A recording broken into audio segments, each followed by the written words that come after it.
All right, so let's get started. Hello everyone, I am Naman and I humbly welcome you all to our YouTube channel, that is UPSC by Naman Gupta. Today we are going to start with lecture number 47, and basically we are going to see one of the very important concept of Gramsci, that is his concept of civil society. As in the previous lecture, we have learned that the major concern of Gramsci was that why revolution did not take place where it was most expected, that was in the Western countries like UK and etc., where the land for revolution was most fertile due to its extreme stage of exploitation. Why that it did not take place in those countries? Where did Marx went wrong so that his major idea of communist revolution doomed where it was most expected? So we are going to see today's lecture on his concept of the civil society and hegemony in three factor, that is what was his concern, right? Why that problem was arising and how Gramsci addressed it, right? What was the problem, why that problem was arising, and how Gramsci gave it a solution, right? So what is the problem, right? What is the problem? Why revolution did not take place where the land for revolution was the most fertile, right? What is the problem? So Gramsci's analysis lies in the Marxian concept of evolution of history, right? In their explanation of history. As you can see on the board, to understand what was the problem, what caused the problem, we have to do a comparison between Marx and Gramsci's explanation of history. And by doing this critical analysis of Marx and Gramsci explanation of history, we will understand where the problem or where Marx made mistake, which led to a Marx being failed, which led to the revolution or the communist revolution which Marx expected the most not converting into the reality. So let's get started, friends. But before starting, let me request you all to show your love by subscribing to the channel and also liking the video so as to we can reach to the maximum people, right? So what was the explanation of evolution of history as per Marx? Marx का basic concept क्या था? Marx का basic concept when it comes to the evolution of history और explanation of history was dialectic materialism, right? Dialectic materialism, whose basic idea was that the major cause of evolution of history is based in the basic structure, that is economic structure. It is the matter which is the moving cause behind the history and not the idea as propounded by his teacher Hegel, right? We have discussed all this in the previous lecture, right? If you guys haven't watched the previous lecture, I sincerely recommend you to go and have a watch of the previous lecture, because it will help you to build your conceptual understanding. All right, so dialectical materialism is something which Marx has propounded as per his theory of evolution of history or history, right? What did Marx say? Marx said that economic structure is the basic structure and all the superstructure which basically consist of state, church, media, educational institutions are basically part of superstructures. For Marx, superstructure is not a structure in itself but reflection of the base. So the superstructure that we talk about in Marx is basically the reflection of this basic structure, which is the economic structure. If I have to give you an example, let's talk about the economic structure that is capitalistic society, right? The capitalist countries. So the superstructure in those capitalist country will also be the reflection of the basic structure, that is the economic system of capitalism, right? See, understand this concept. When we talk about capitalist or capitalism society, what are the terms that comes to our mind? Individualistic, atomistic man, profit seeking, greed, and etc., right? This is what the thinkers like Locke and etc., they have also propounded. Individuals are profit seekers, right? He propounded his idea of resolutive compositive method, which leads men to be very, very profit oriented, right? So if we will look at their model of superstructure, what their society will look like, their society will look like more liberal, right? More open, more individualistic. How will be the system of family there? Families कैसे होंगे वहां पे? They will basically promote the idea of nuclear family, right? And that is what we get to see in all the Western countries, right? And this is what also the Marx is saying, that the superstructure is nothing but just a reflection of the basic structure. It means if economic structure changes, superstructure will change automatically. If we just change this the economic structure, the basic structure, the superstructure will basically change, right? It means only one revolution is required, that is change in the basic structure or mode of production, right? That is why Marx has propounded that workers of the world unite, right? You have nothing to lose than your chains. And when the class in itself will become class for itself, that will be the movement, the revolution will come, and this basic structure will collapse. So the basic crux of this idea is that Marx is completely neglecting the significant, the essence of superstructure. This is what is the Marx explanation of history. This concept is known as economic determinism. That is, Marx is giving a lot of importance to this basic structure, the economic structure. And he is saying that the entire society, entire superstructure is basic reflection of economic structure. This is also known as the crude understanding of economy, the crude explanation of the society, the history. But what is the Gramsci's approach? Gramsci is known as theoretician of superstructure, right? What he is regarded as theoretician of superstructure. Why? Just by understanding this term, the word theoretician of superstructure, you will know the essence of Gramsci, that he is someone who is telling us the importance of superstructure, the role of culture that has in the evolution of history. It is not just the economic basis which determines the movement of history or the movement of society or the interaction between humans and other objects of the world. It is not just the economic basis. That is the very, very crude explanation that was given by the Marx. This is what Gramsci is telling us.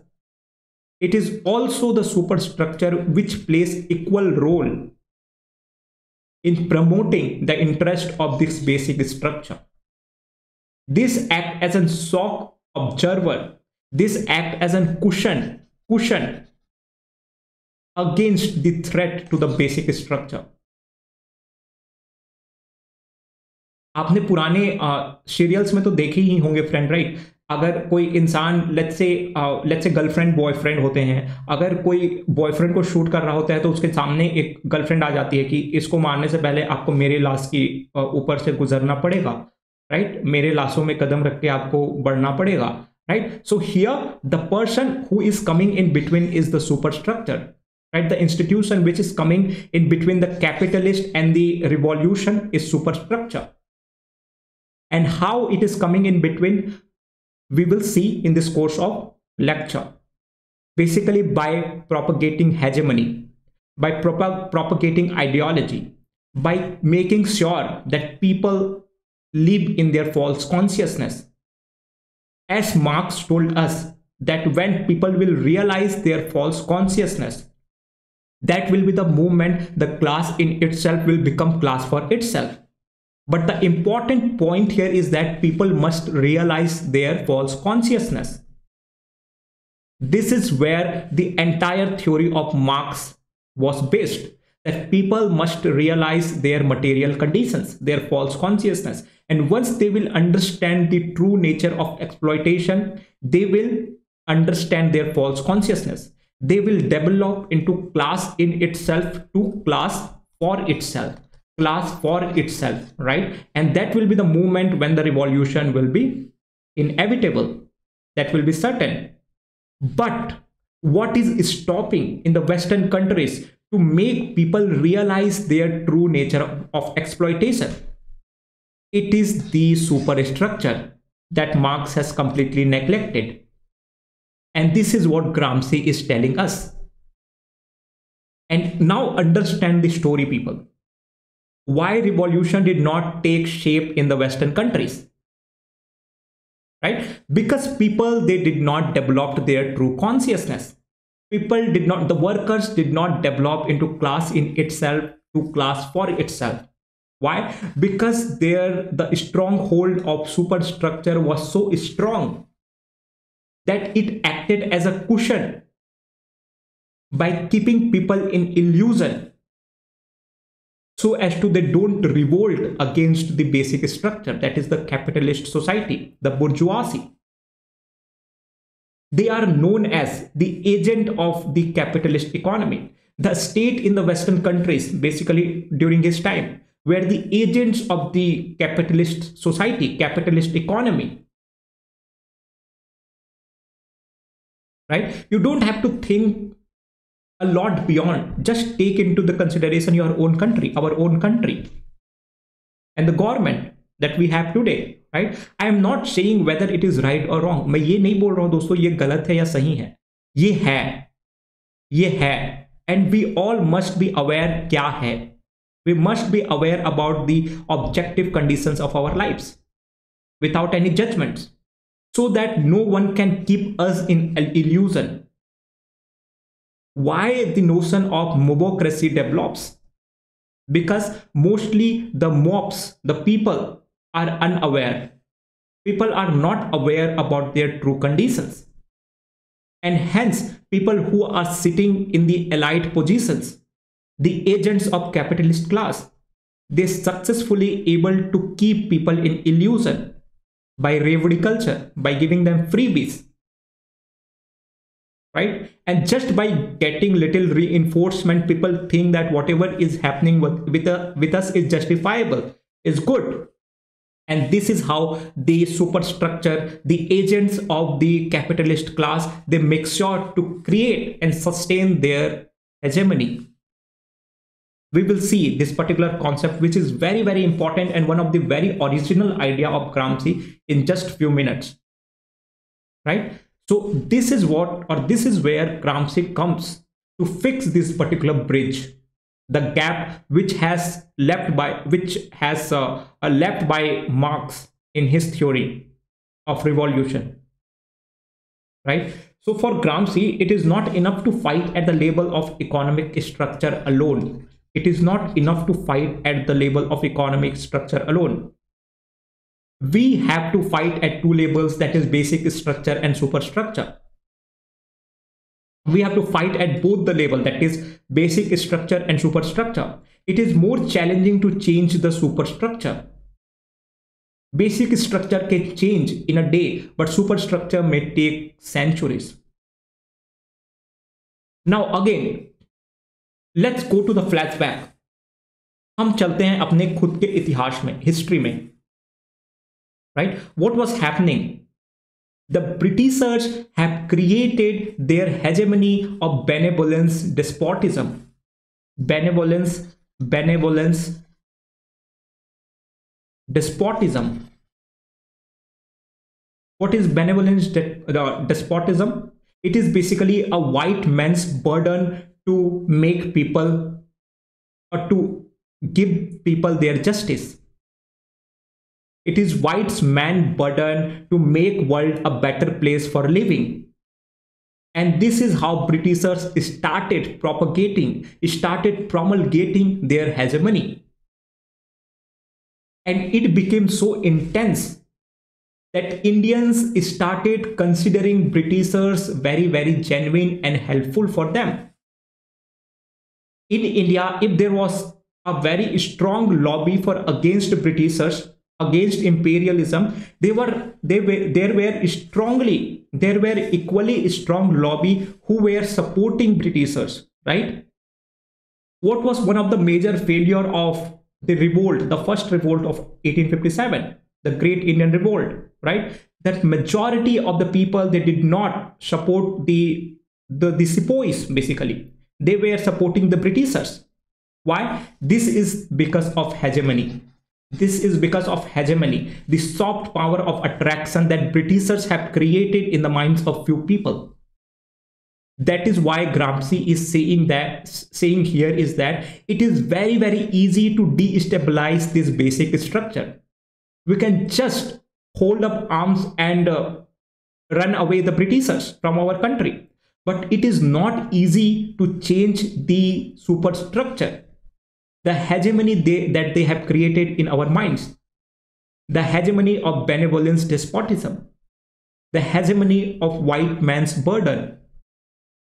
It is very difficult to change it as compared to changing the basic structure. That was colonialism, imperialism.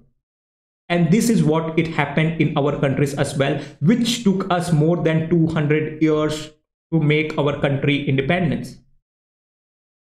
It was not about the fighting with the basic structure. It was fighting. It was making people realize their false consciousness. Right? So this is what Gramsci is saying here.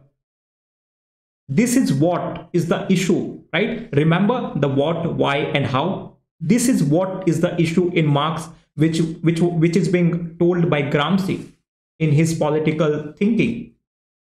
Where did Marx went wrong? Why did not communist revolution took place where the land was most fertile? Why? Right? So this is what is the reason that Gramsci is trying to tell us. Right? He is the thinker. Just try understand, people.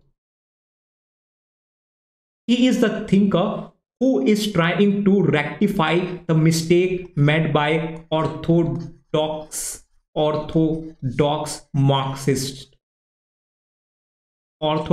Marxism, basically, right? And that is why these people like Lucas, Gramsci, Frankfurt School and all, they are regarded as neo-Marxism because they have given a complete new perspective to the Marxian theory, right? By giving importance to the superstructure as well, right? So this is what a comparison looks like when we talk about Marx and Gramsci.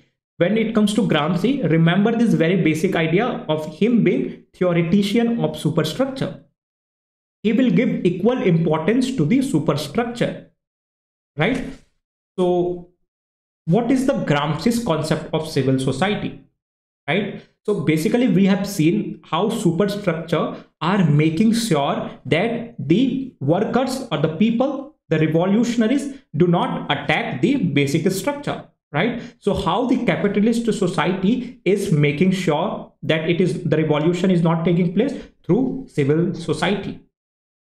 We will see what is the Gramsci's concept of civil society, right? So like all Marxists, Gramsci also considers basic structure, economic structure as the basic structure, right? For the common thread which is tying entire Marxist theorists are basically that they all consider economic structure is the basic structure which they have to fight it all, right? They want to eliminate this capitalist society, right? This is what is the basic or the end goal of all Marxist theologians, right? But their approach differs, right? When we talk about orthodox Marxist like Karl Marx himself, Lenin and etc., they choose the way of revolting, right? A communist revolution. There is no birth without blood. They directly asked to the workers that the workers of the world unite. You have nothing to lose. Hold up the arms and eliminate the capitalists, right? This is what is the approach of orthodox Marxists, right? Or the Karl Marx and his followers. But there is another class known as neo-Marxist, like Gramsci, Lucas, Frankfurt schools, and etc. They basically say that it is not easy to directly attack and eliminate the basic structure, because they have created a civil society as a safeguard, as a border around them, a fence, protective wall, right? So if I have to show, if let's say if it is a basic structure, that is the capitalist society, they have created a fence, right, a defensive fence, which is in the form of civil society, which protects the basic structure, that is capitalism, right? So like, it means ultimate determinant is economic structure for all the Marxist school. However, unlike Marx, Gramsci suggests superstructure is also a structure, right? Here, Gramsci is clearly telling that no, we cannot consider superstructure just as a reflection of economic structure. It is a structure in itself to be demolished. If we have to reach near to the economic structure, that is the basic structure, हमें ये superstructure नाम की wall को तोड़ना पड़ेगा, फिर हम उस basic structure तक पहुंच पाएंगे, right? He divides superstructure into two layers, right? जैसे हम मार्क्स के इस वाले कॉन्सेप्ट में देखे थे, कैसे मार्क्स ने एक सिंपल क्रूड एक्सप्लेनेशन दिया था सोसाइटी का, that there is a basic structure, that is the economic structure, and there is a super structure which will basically consist of state, religion institution, family and all, education, media and etc. But here Gramsci is again classifying the civil society, the superstructure, into two parts. He is giving us a clear classification of the superstructure, very clear and broad definition of superstructure, right? He is saying that the superstructure will basically comprise of civil society and the state. And what this civil society will consist of? This civil society will consist of all the institutions like religion, education, media, family and etc. This will basically constitute of all the institutions like religion, family, media, education and etc. and other is the state, right? So superstructure will basically be classified into two parts, that is civil society and the state. He is not kind of stacking the notion of superstructure as was done by Marx. Why? Because he wants to fight superstructure. He wants to deal with superstructure so as to deal with the superstructure effectively.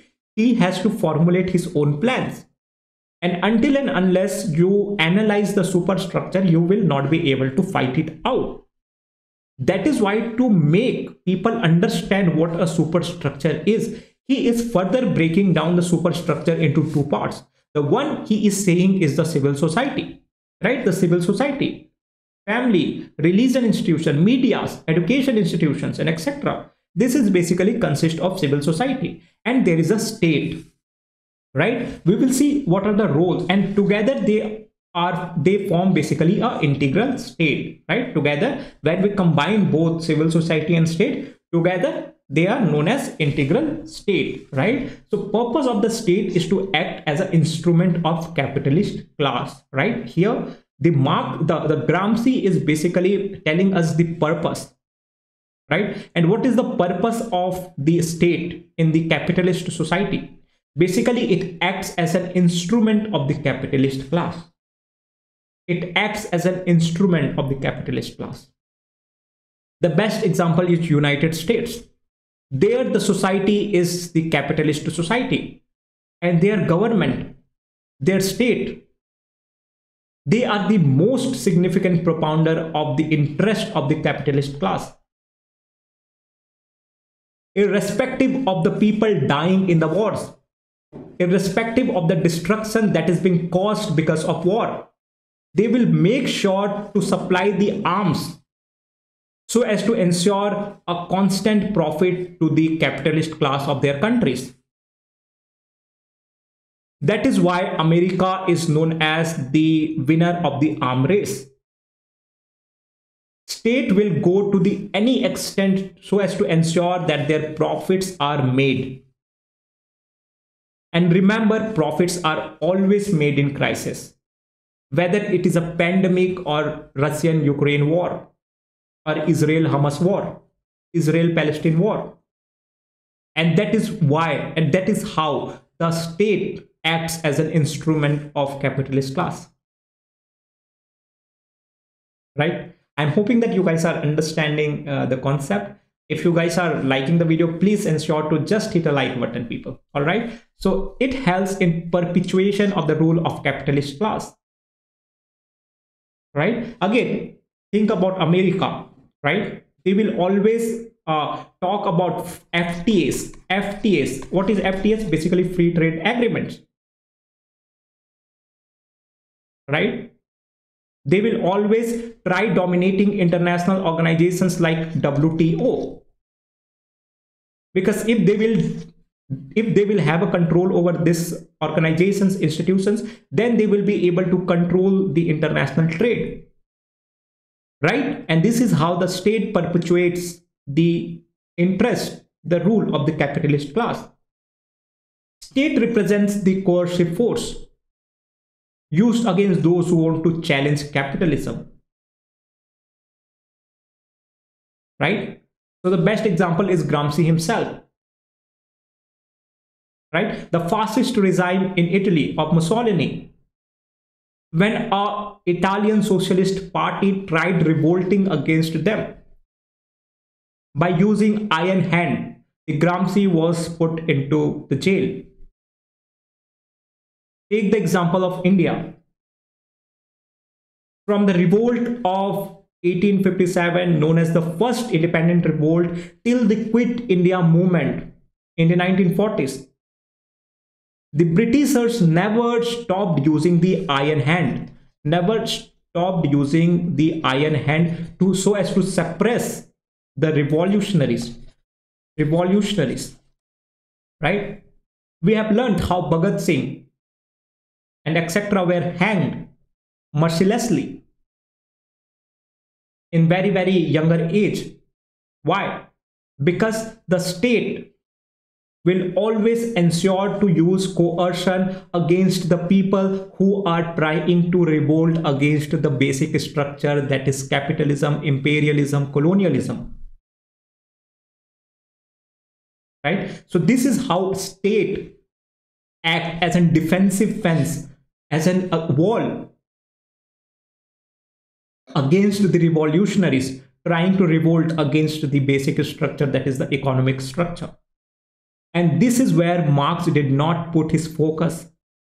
And that is why his idea or thought or vision of communist revolution did not turn into reality where it was most expected. This is what Gramsci is telling us. Right? So what is the role of civil society? We have learned the role of state, right? The purpose of state to perpetuate the interest of capitalist class, to act as an instrument of capitalist class, to represent the coercive force.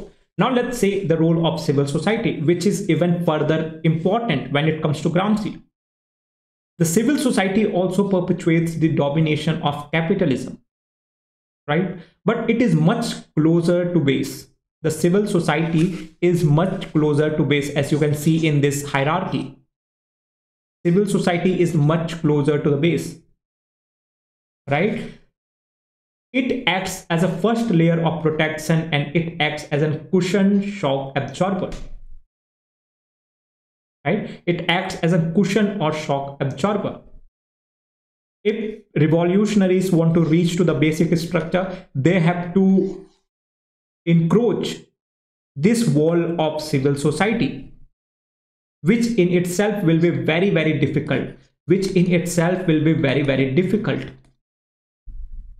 I am not saying that the civil society is using any coercive power, any hard power or iron hand, but they are using the idea of hegemony, the soft power, वर्चस्व, जो हिंदी में बोलते हैं वर्चस्व, वो एक capitalist की ऐसा वर्चस्व बना देते हैं सोसाइटी में कि लोगों को वो सच लगने लग जाता है। And here the media plays very very important role.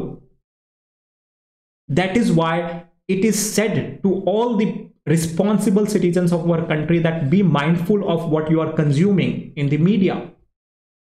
Be mindful of what you are watching in the social medias. Because these are the mediums through which the capitalist classes or dominant classes, they ensure to propagate their ideologies, their hegemony, the soft power. Right? If state uses coercion, civil society uses power of attraction.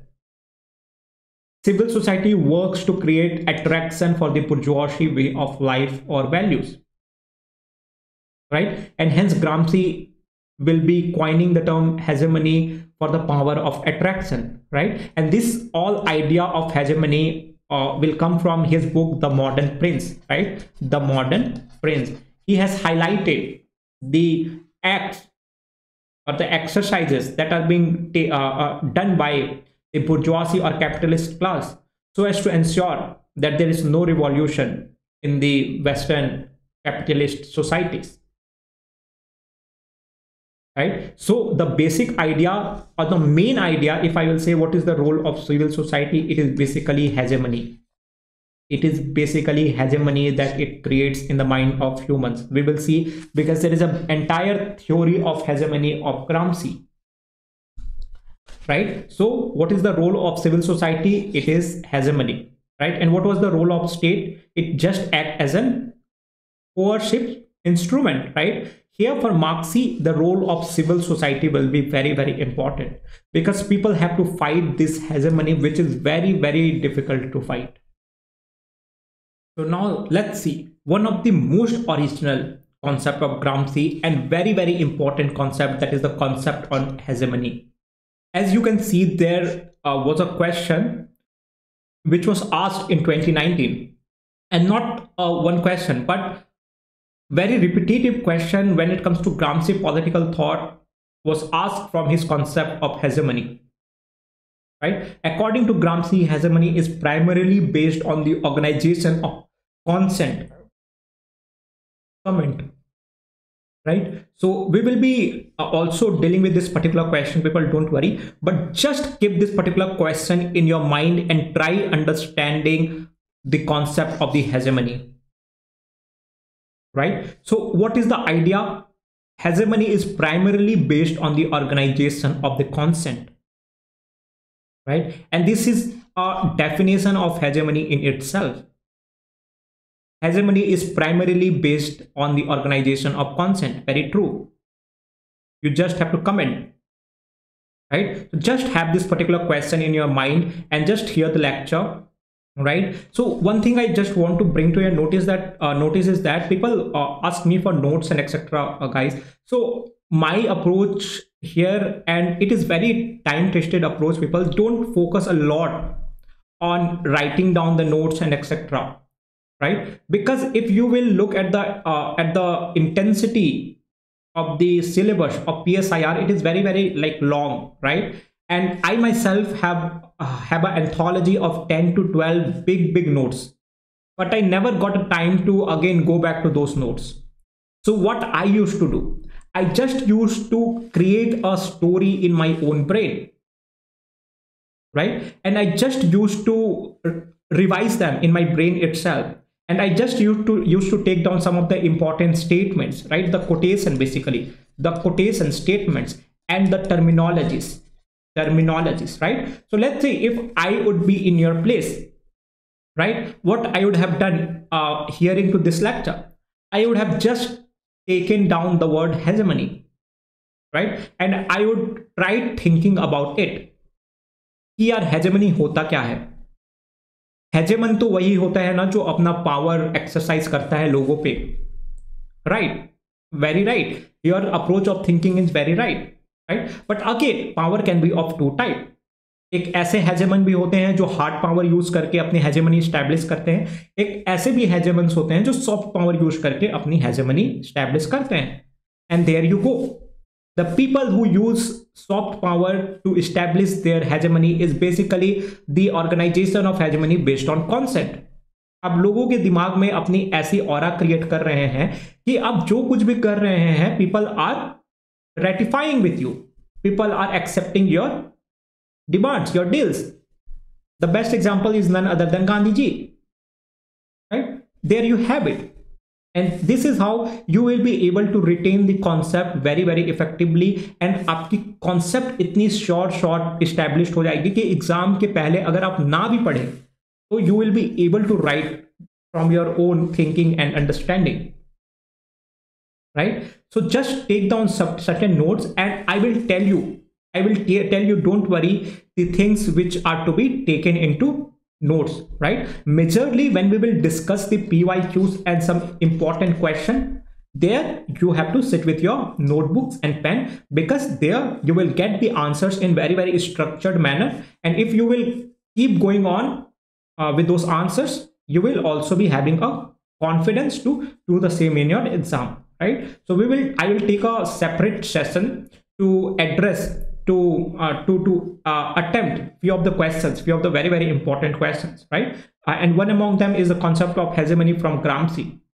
This question has been asked 2 to 3 times every alternate years, right? Because this is very very justifiable, because this is one of the very very original concept by Gramsci people, right?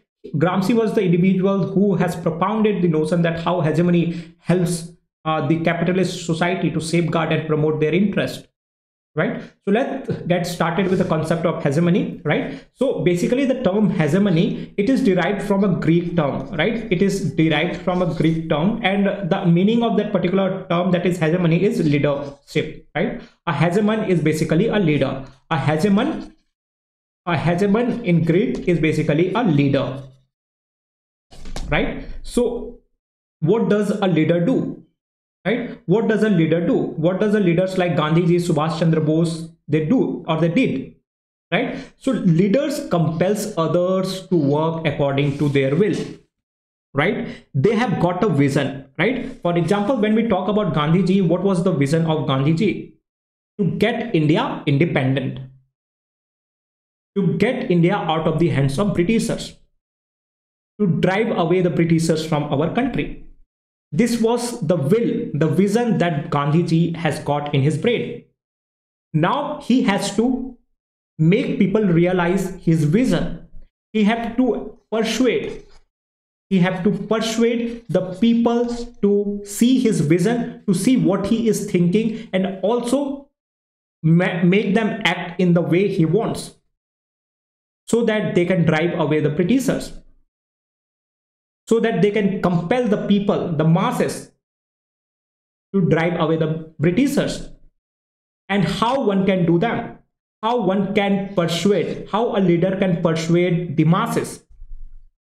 The leaders can persuade the masses using the force, right? The force. And again, the force can be of 2 ways, right? By 2 ways you can exercise your force on the people. And what are those the 2 ways? The first one is the hard way, right? Hard force. The example is iron hand, right? The best example is General Dyer, Jallianwala Bagh massacre, right? And the other is basically the soft force,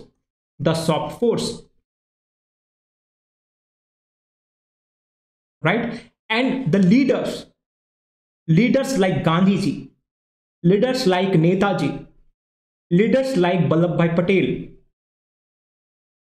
leaders like Swami Vivekananda, leaders like Abraham Lincoln, leaders like Nelson Mandela, they relies on the power of attraction to generate consent, right? And what is this power of attraction? This is basically soft power. If I have to put it in an international relation point of view, the terms that we are most hearing in today's time is of Vishwaguru, Vasudeva Kutumbakam, one world, one family. Why? This is to create a soft power hegemony of India in the international realms. And this is also one of the very, very important way to sway over the people of the world. And this is where the present government takes the credit. Right? Recently, 8 convicted the naval officers from Qatar, they have released, and they have successfully and happily, cheerfully landed to our country. Very proud moment for entire nation. Why? That is because of the soft power hegemony that our country exercise in the international diaspora, in the international realm. And this is the power of the soft power or the soft hegemony. Right? Britishers, the British state represented force of coercion. Right? Gandhi represented the force of attraction. The force of attraction, initially it can take time to establish, but it is very, very sustainable. It is very, very sustainable. Right? Once people, they get truly attracted towards a leader who is using soft power, right? Like in the case of Gandhi ji, it was truth, satya, ahimsa, non-violence, right? People will stick to your idea, to your wills at whatever cost. And this is the power of soft power, which was used by Gandhi ji to single-handedly sway away the Britishers from our country. But what did Britishers do? They taken the idea of force of coercion, hard power. But hard power has its own limitations. लोग बोलते हैं ना कि ये शरीर का दर्द तो मैं सह लूंगा, but I cannot bear the pain in my heart. I can bear the pain in my body, but I cannot bear the pain in my heart. And this is the idea which beautifully epitomizes, which beautifully shows us the difference between the hard power and soft power. Right? So, the hegemony. Hegemony is the ability of the ruling class and the power of their value to live in the minds of subaltern classes as a spontaneous expression of their own ideas. Right? It is the ability of ruling class and the power of their value to live in the minds of subaltern. What does it mean? The example is of benevolent despotism. Despotism. What did Britishers do? When they came, just to hide their real motives, right, of profits, of greed, they have started promoting the notion of modern education. They were successfully abolished sati in our country. Abolished sati, right? Sati. They have strongly propagated the idea against untouchability and etc. Right? And through all these practices, they were doing nothing but to create this sense of hegemony, to create this sense of soft power in the minds of Indians, which led Indians to think that Britishers are benevolent despotics. They are doing good for us. वो बोलते हैं ना कि बच्चों को usually हम घर में देखते हैं, बच्चों को मारते हैं पेरेंट्स, फिर एक टॉफी देते हैं, कैंडी देते हैं कि चुप हो जा. बच्चा सोचता है कि चलो यार मार दिए पेरेंट्स है, ठीक है, बाद में उन्होंने कैंडी भी दिया और काफी खुश हो गए. This is what britishers were doing to the Indians, with the Indians, and how they were doing this by creating the hegemony. यार पेरेंट्स तो मुझे मारते हैं बट साथ में मुझे काफी सारे गिफ्ट्स भी तो देते हैं. यार ब्रिटिशर्स जो भी कर रहे हैं बट वो हमारे इंडिया के लिए इतना कुछ कर रहे हैं. From where this all is coming? This all is coming from the hegemony that they have created in our minds, which is very, very difficult to remove. This is what Gramsci is saying to us. It is very, very easy to eliminate the basic structure. We can completely eliminate basic structure in a single day. but it can take even the centuries to eliminate the hegemony that they have created in our minds. It took Indians 200 years to realize the coercion, the true exploitative nature of Britishers. Why? Because of their hegemony. They will create a hegemony in such a manner that people will start living with it. Right? In democratic societies, the dominant class rule by generating the sufficient amount of consent. And this is how they generate a sufficient amount of consent. Right? The best example is welfareism. The best example is welfareism in the Western countries. How? Workers are toiling for 14 to 16 hours in industries without being bothered about their working conditions, their health. But they are still convinced that there's a government who will give me a 10,000 rupees at the end of the month so that I can feed my family. And this is how the government, the democratic societies, it is generating consent of the people who are getting exploited.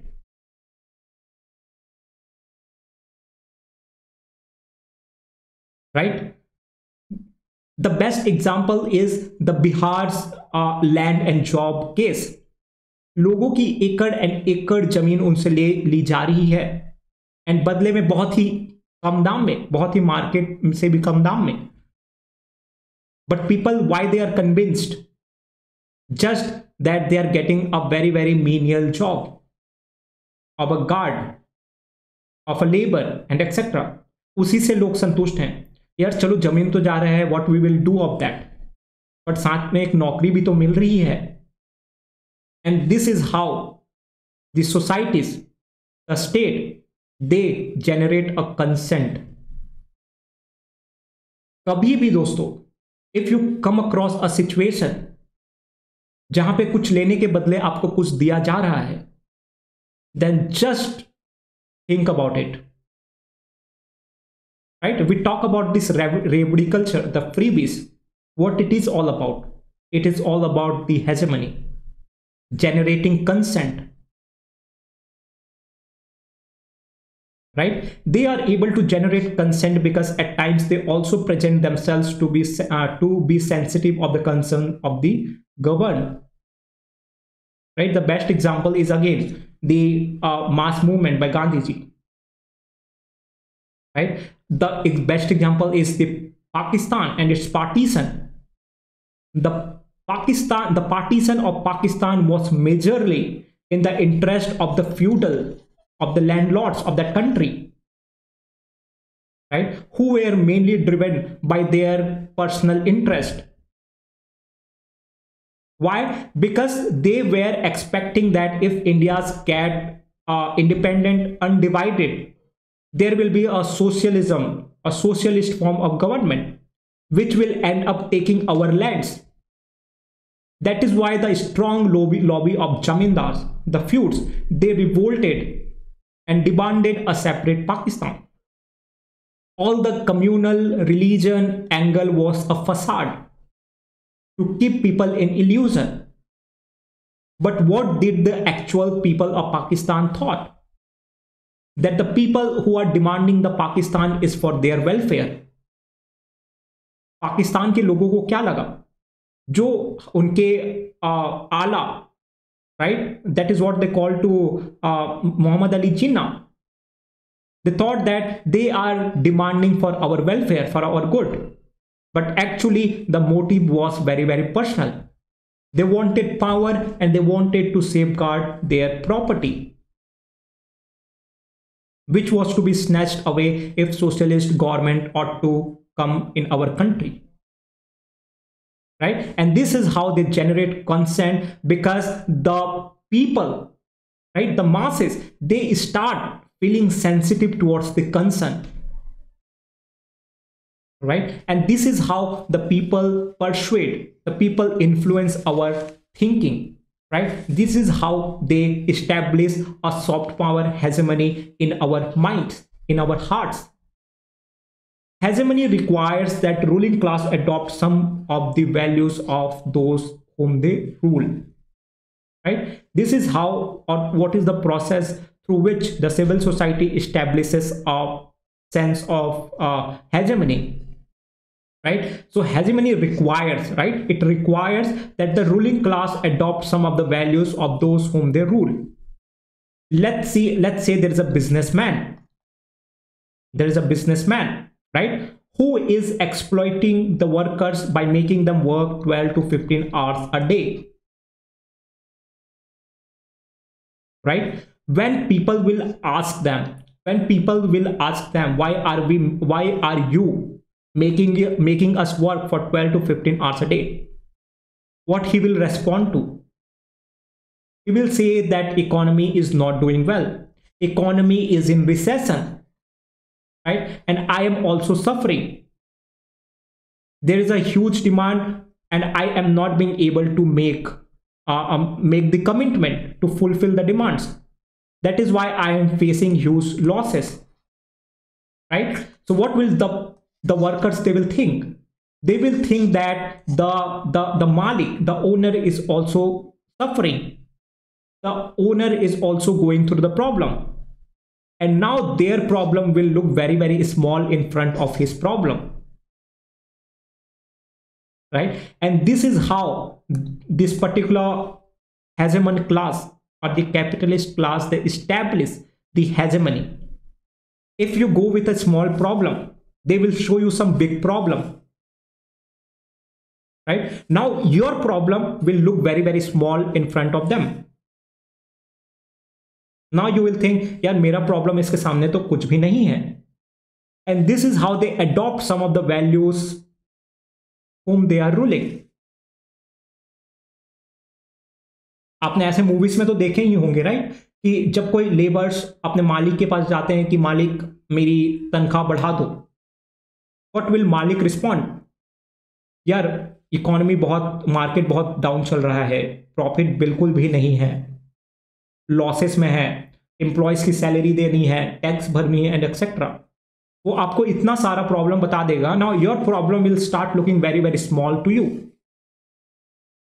This is how the people, they create hegemony, by adopting some of the values of the people whom they are ruling. And what is the value here?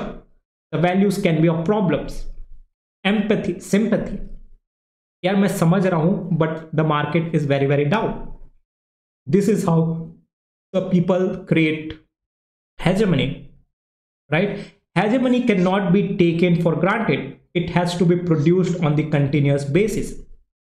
It is not like once you give something, right? Once you give this freebie to the people, you are giving free rice to the people only for one election period and you are forgetting about it.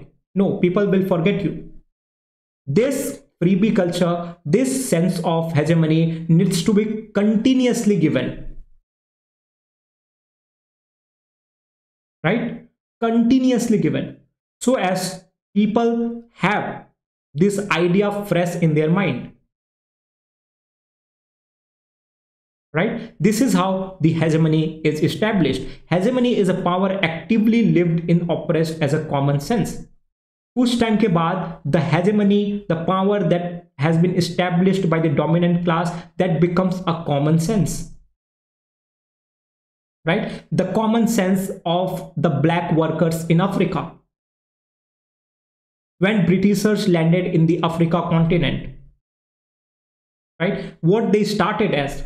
They started as a middleman who used to take the produce from the farmers, the local people, right, farmers, and they used to supply it to their countries, Britain, right? Here the black people of Africa, they used to be what? They used to be a cultivators, the workers. The white used to be a middleman, right? But gradually what happened? The black man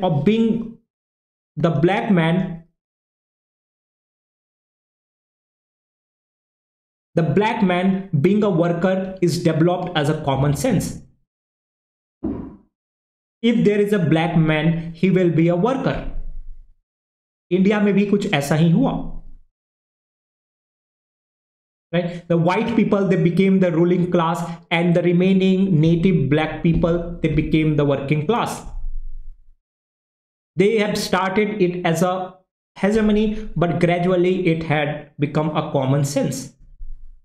Right? Hegemony defines the limit of common sense. Keep the question in the mind. Okay, so hegemony represents soft power. Right? The best example is that is why India is the market, or the biggest market of the beauty creams. Why? Because a notion of soft power has been created in our brain, that the fair are the goods, right? The white fair people are the good. Again, this is a colonial legacy, but it is continuous. It is being continued even to these days. This is not something which I am saying. This has shown by a research. The people who are more fair, more good looking, they have higher chances to climb the power hierarchy in any organization as compared to the normal looking natives. The people who are fairer, they have higher chances of success in organization as compared to the natives. This has been shown, proved by the research. This is why the idea of promotion of beauty cream is very, very active in our country. Fair and lovely, fair and handsome. Why? Because that is how a hegemony, a soft power has been created in our brain by the colonial masters. Right? Why the Britishers have propounded the idea of the Aryan supremacy, right? The Aryan supremacy, just to establish the white man superiority, right? Because the Aryans, they are the superior race, right? Aryans, the most superior race, and the Europeans are the one, they belong to the Aryan class. The Europeans, the Britishers, are also with the superior race, and hence they have the right to rule over the world. This is how they were establishing the idea of hegemony in our brain, which continues even to this day. That is how strong it is. Again, remember the Gramsci statement. It is only enough a day to change the basic structure, but it can take up to centuries to change the superstructure which has been created in our minds. Right? And this is how hegemony represents soft power. Right? If hard power is exercised on body, soft power is exercised in the mind. Right? In mind, you can use hard power, you can use coercion, you can use iron hand on body, but you cannot use iron hand, you cannot use guns and sword to change one's mind. It is very, very difficult. Rather, individual will choose to die rather than changing his mind, until and unless he really decides to change his mind by getting influenced by leaders like Gandhiji. Right? And how that is established, how a soft power is established in the mind, through the art of persuasion, through the art of trust, communication, right? And none other than the Gandhiji is the best example of all of them. If hard power is concrete, soft power is invisible. We cannot see soft power, but it is there. It is there, deep rooted within our consciousness. If hard power is based on coercion, soft power is based on consent, right? Gradually, the people will start aligning to the value system. And hence, they will be giving us an implicit consent that yes, we are part of your movement. Thus, capitalism continues because of its ability to generate consent in its favor, right? Capitalism continues because of its ability to generate consent in its favor, right? And how they did it? By promoting the idea of welfareism, by promoting the idea of welfareism in the capitalist society.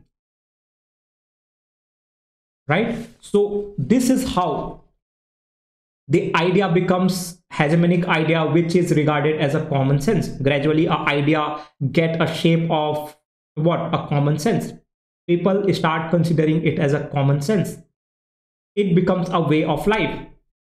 Civil society plays the role of manufacturing consent, right? And this is where the role of civil society comes, and this is where also the importance of Gramsci comes. This is why he is regarded as a theoretician of the superstructure, right? Because he is showing us the real face of civil society, right? Which is playing a role of consent manufacturing.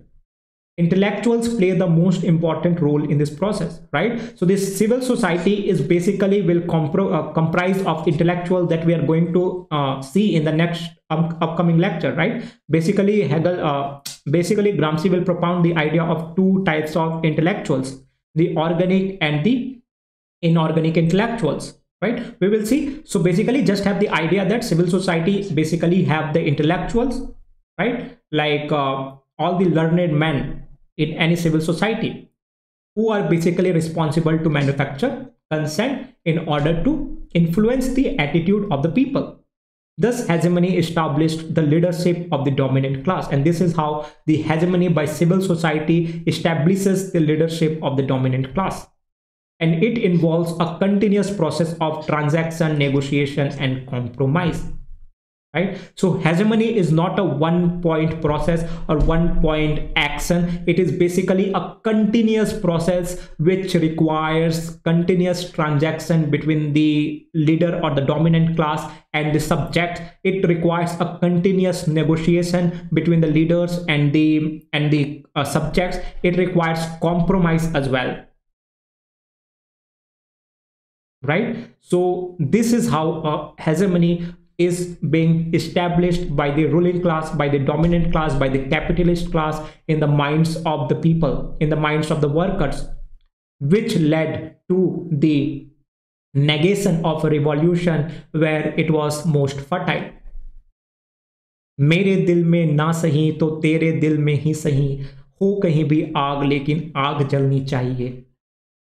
But वो आग क्यों नहीं जली? वो आग इसलिए नहीं जली क्योंकि एक सिविल सोसाइटी नाम के फायर ब्रिगेड ने उस आग की चिंगारी के ऊपर पानी फेर दिया, ये बोल के जब बात से बात बन सकती है तो आग क्यों जलाना, right? And this is how the revolution did not take in shape in the country where it was most fertile, where it was most expected. चिंगारियां तो कई उठे बट सोले नहीं जले, right? So again, with this we are done with the lecture, people. I'm hoping that you guys have understood the concept of civil society and hegemony of Gramsci.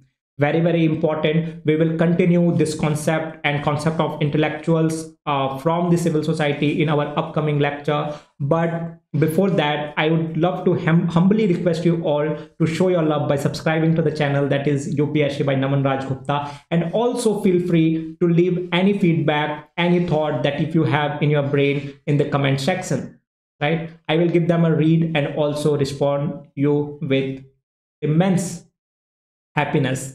So with this, thank you so much for watching. Keep watching, keep striving. Until very next time, this is your host, your friend, your guide, Naman, signing off.